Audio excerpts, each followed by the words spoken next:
Hi guys, this is my midweek, sort of midweek, discussion board video for our final unit here. I know I promised this video on Thursday night. I'm super swamped, so I'm a little bit late, and I am just trying to do as much as I can. So here is your video in the afternoon on Friday, but I think it's okay because only 2 people have participated in the discussion board so far, so I guess it's a fine time to make this video. Just as a shout out, thank you Catherine and Chris for participating. Hopefully the rest of you will chime in for us Saturday and Sunday of this weekend, and we can have a full discussion over the weekend.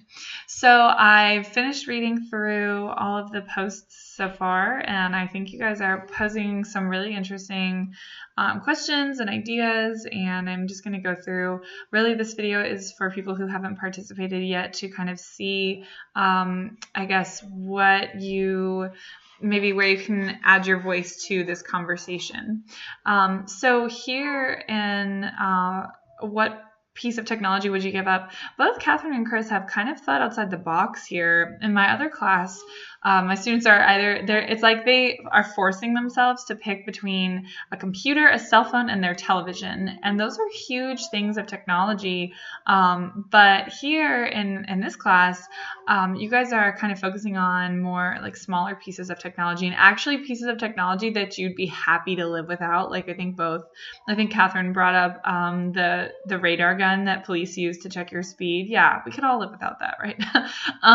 So I think, although, maybe Chris brings up a good point. Some people do deserve to get a speeding ticket because they're just going entirely too fast. But so yeah, that's definitely, I like where you guys are taking this discussion board thread. And so those of you who haven't posted yet, I definitely encourage you to think outside the box as well. What piece of technology maybe hasn't been said already that you would give up, or if you'd be happy to give up your cell phone, talk about that. Explain why does your cell phone maybe bog you down a little bit.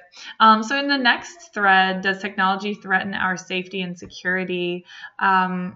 Catherine poses a really, really interesting thought here, and she says that, in one sense, the internet and technology does kind of make us less secure, but at the same time, we also need coding and the internet and things like that in order to be, I guess, secure, because we have to have people to create internet security. So that's a really interesting concept that maybe some of you who haven't participated yet could elaborate on. So it's sort of a double-edged sword with technology. We need it, but it's also sometimes bad for us, or sometimes not secure.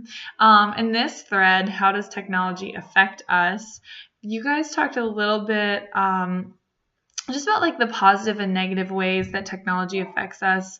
And so we kind of got like some general ideas here. And so those of you who haven't participated yet, if you want to kind of get into the specifics of, maybe you could pick like an example. Like Chris used this really interesting example that I didn't even know. Wrightsville Beach lifeguards have a drone that can help maybe someone who's drowning, whereas they wouldn't have been able to help them without that drone because the person might be too far away. That's phenomenal. He also talks about the negatives. So I like that you guys are thinking about good ways, and I also like that you guys are thinking about bad ways. And, I think most of what has been said so far is sort of like physical effects, safety and things like that. But I'm wondering if anyone has any comments on emotional or psychological effects of technology. Maybe you've learned of something in a psychology class or a science class or something that you could bring to the table for us here.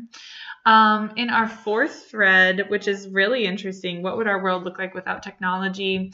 I think it was Catherine who said that, if we kind of just take a peek at our history books and take a peek at some old movies and stuff like that, that we can get a glimpse of what our society would look like without technology. And I think that's very interesting because, it's like saying that without technology we would be stuck in the past. But I'm wondering, like, does that mean that technology and progress go hand in hand? Can we not become a different society without technology, or is progress technology? Does that make sense?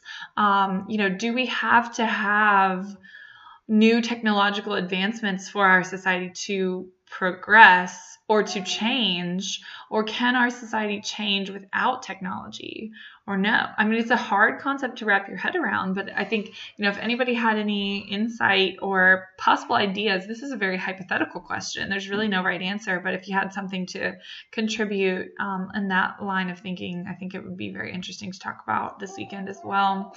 And then finally, is technology making us less intelligent? Now, everyone in my other class, there was just this resounding no, that no, technology is making us smarter. But Chris starts out his post by actually saying that technology does have the opportunity or the ability to kind of make us a little bit dumber, and in terms of our own safety and how we use technology and, forms of technology in an unsafe ways. So, he says, yes, we are smarter in some ways, but no, it's not, we're not totally smarter. Like, technology does dumb us down a little bit. So I'm curious to see what you guys have to say to Chris. I want to know kind of what the general consensus is. So we only have one response in here so far. So I just want to hear more in this category as well. For anybody who has posted an extra credit question, I've already answered all those questions, so you can check those out in this thread here.